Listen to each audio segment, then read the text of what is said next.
that had an unbiased reputation with the NRC.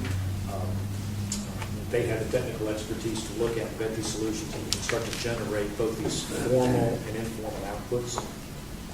So in a very short version, that's the opportunity that's been brought before us. As best we can tell, there's nobody playing in this field right now. So as from the authority point of view, it goes to our second bullet under the opportunities page. It's an opportunity for Virginia as a group to take a lead in this industry where there's a specific need and nobody else is playing. So that's the opportunity that's in front of us. That, as I said, it is more of a consortium opportunity, but what I would love to see happen out of this is maybe a follow-on technical call among the universities that are part of this, maybe Dominion. That's one of the specific pieces we're working on is with your mill stuff. I think it's a fine idea. I definitely would want some private sector involvement because what we're finding in the private sector is, the attacks.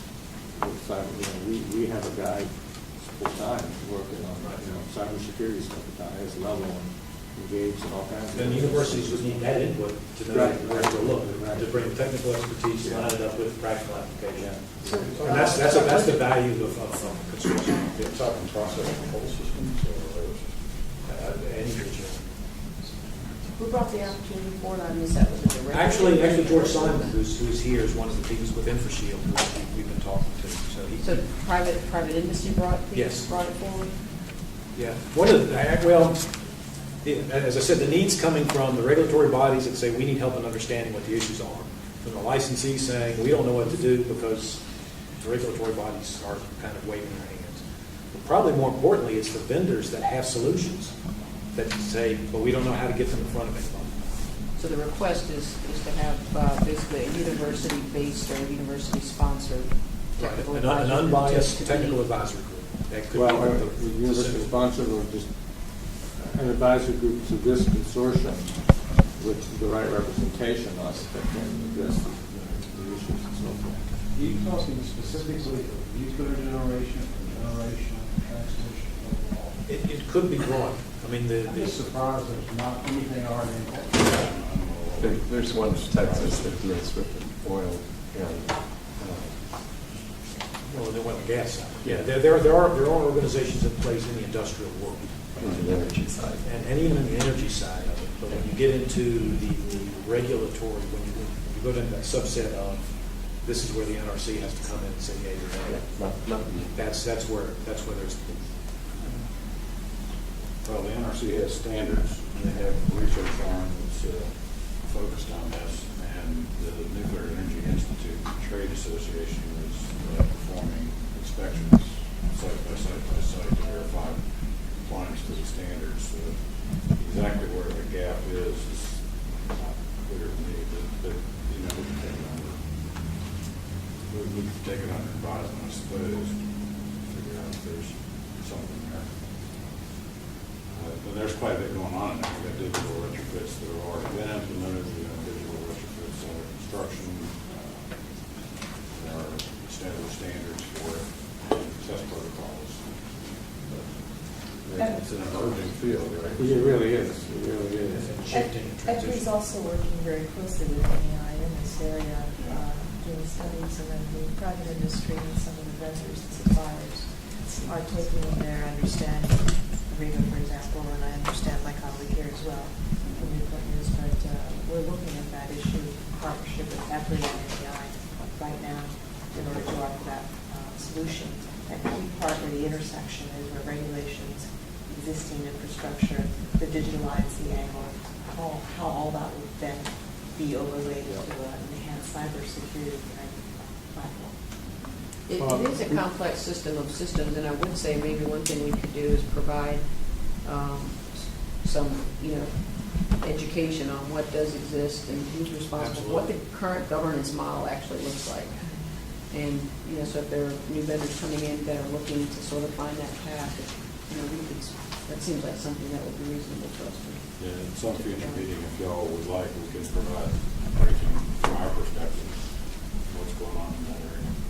It might behoove us to look at it also with the lens of what Virginia has domestically sort of in state, and whether one of the charges of this board would be to be able to provide a launch pad or a leveraging of that domestic in-state capability for the purposes of economic development and to enhance the state nuclear footprint. So I can see two possible paths. One is we could adopt or form this specific motion, this kind of group, and maybe ask Bob to keep going and flesh it out, or we could ask him to flesh it out a little bit more first and then come back with a kind of a little bit more proposal as to what its kind of purview would be, mission, how it's constructed, and then adopt it that way. I hope in either path. And one aspect of that is, this is one specific opportunity. When we look at how this group operates going forward, there will be other folks that will come forward and say, we think we've had something that can take on, and we have to have, right. What's the process for taking that idea, vetting it, putting it in the right place, and moving forward. Right. But also vetting it, even before we jump into another process, just make sure that it's a process that makes sense to do. So. And ultimately, I think as Bob said at the outset, this really is a consortium type It is, right. proposal that would belong there if there were there. Yes, It's a technical there project. will be, but it's exactly the sort of thing that once the consortium is up and running and has a staff And working maybe- every day that they can receive and work on. And maybe with that in mind, the proper path is if this group is okay with it, is to flesh that idea out so that when the consortium is stood up, it has. That's the charge that we give it. Yeah, maybe Okay. a more detailed. So if we're comfortable just asking Bob to take it to the next step to kind of develop that, you've got resources around the table that, I'd be happy to have our guy on the phone with you at any time, whatever that's worth. And Dave's made some he's happy to help too, I know. If we're comfortable, we'll do that.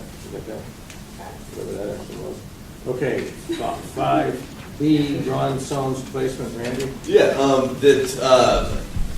is going to be leaving, moving out of state, and he previously said he was thinking about stepping down, whether he was going to be stepping down, and I did not know he was going to be at the meeting today, so now Ron can tell you his ideas about who might be able to replace him.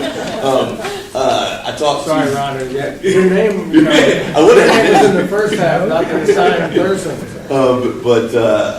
Tom Lane.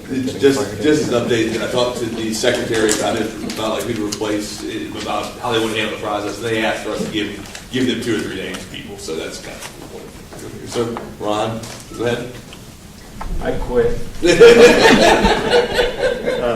No, it has been an honor and a privilege to serve here, but life being what it is, I have an opportunity to do some great things in Texas too. So I have in my role unique, not representing a university, but a class of universities over the past year. Spent quite a bit of time on the phone, not as much time in the car as I would like to have accomplished in meeting some of the people who could contribute to this. But there are 2 universities in particular that I think should draw your interest in terms of having another seat on the board representing the private schools. One of those is Washington and Lee University. The provost there came from Virginia Tech out of the engineering program. They have a strong and established engineering program at Washington and Lee, including mechanical. And their professorship is a bit more on the research-oriented side than a lot of the private schools, so I think that would be important. The other school that I was really impressed with was Hampton University, historically black college.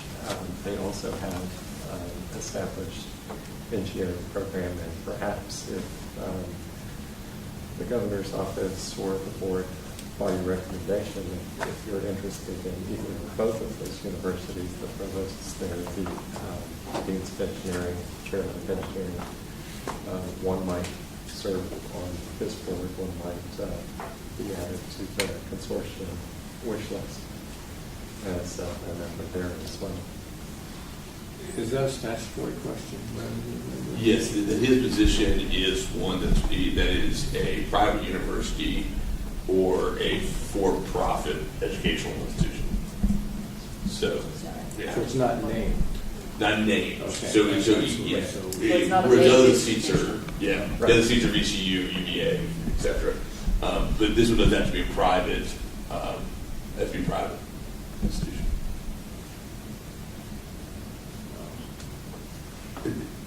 And I'm happy to reach out to IWL and Hampton to gauge their interest. And if there's any other thoughts of people that you guys. Yeah, I have no idea. This is a private but maybe that's just George Washington. I was going to say University. GW. Yeah. Yeah, George Washington. And they are in DC, but they also have their research facilities in Virginia. Yeah, they do. And they are actually doing a lot of nuclear research. So I spoke with GW as well, and all three of those schools are very interested in participating in this. I didn't put GW forward because of the fact they are a decent school, even though they have a large Virginia footprint. Maybe they're a better target for the consortium. because Well, I was just wondering, I mean, They I did to a certain extent- participate in some of the initial Yeah, discussions. they do Yeah, they have did. nuclear focus programs, even though they don't offer degrees in nuclear, but they do have a lot of nuclear research. Yes. I know they were anxious, while I was involved certainly in getting plugged into what was going on. in Virginia. They're still actively trying to raise the If you profile. go to the Virginia, what is it, the SHEV website, Right. and you get a list from SHEV for all of the private universities. George Washington does show up on the SHEV website. So it's a balance, to a certain extent. We want to keep number manageable as we can, but also, be inclusive as we can. Well, the number is statutory. So that was my Yeah, answer. the number is statutory. So we really can only do one. Yeah. So So what we're doing is, so we're giving the secretary 2 or 3 options to choose from, and if there's that I'm happy to share their preference of the board if there was one. But if not, they'll go through their processes they go through when they select them. So can I ask another question? Yeah.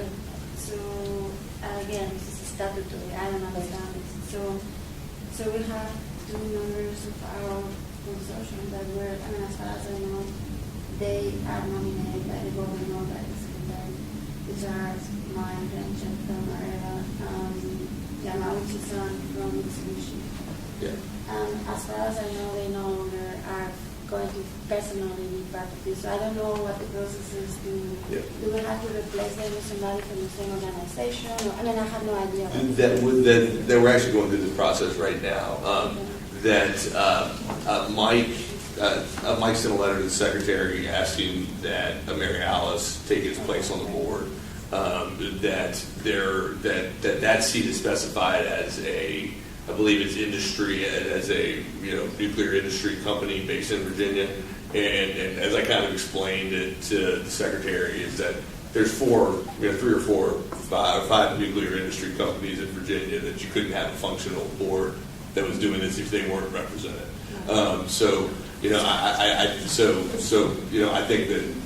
I think it's likely that the secretary will, appoint it. Now, that Frank Gillespie there was a member with Mitsubishi that was first appointed who did not, I believe, participate in any meetings, and then he left, and then Frank Gillespie took his position, and then Frank has not been able to participate. And it sounds like from his conversation with Allie, he may be looking to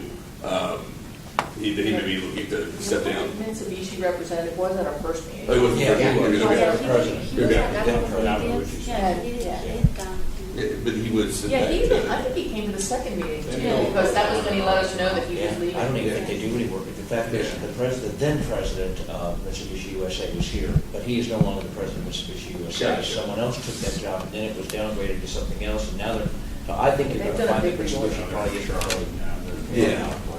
I don't think they're a Virginia player. Yeah,